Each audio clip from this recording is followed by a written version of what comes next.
Masyarakat Bali dikejutkan dengan kasus yang menjerat Bendesa Adat Brawa beberapa waktu lalu. Hal ini tentu mengagetkan banyak pihak, mengingat desa adat merupakan lembaga yang sangat pingit di Bali.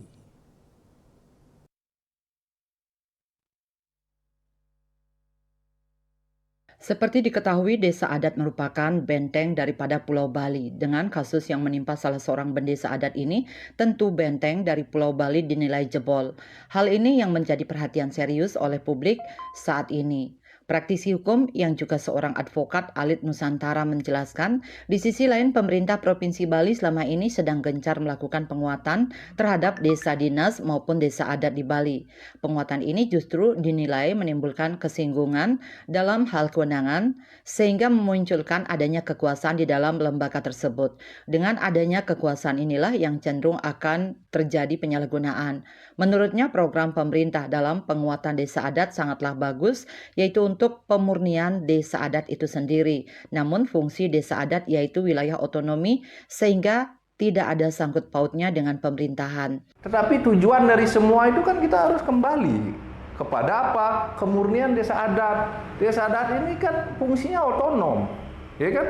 Nah, apakah sekarang dengan penguatan ini otonomi desa adat ini terjaga atau terbalik?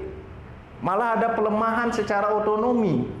Yang kedua, kita juga berpikir sekarang gitu. Ada fenomena apa? Kenapa pemilihan bendesa adat itu misalnya sangat beramai-ramai, orang sangat antusias gitu.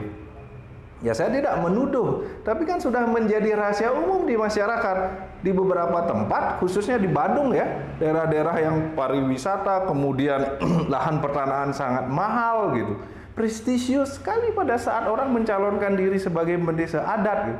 Ini ada apa gitu. Sementara kita tahu marwah desa adat itu netral, otonom, dia hanya mengurusi kewilayahannya, tidak bersangkut paut dengan pemerintahan. Tapi kan ada persinggungan di dalamnya. Pihaknya juga menyoroti semakin banyaknya prajurit adat yang terlibat dalam kepentingan politik.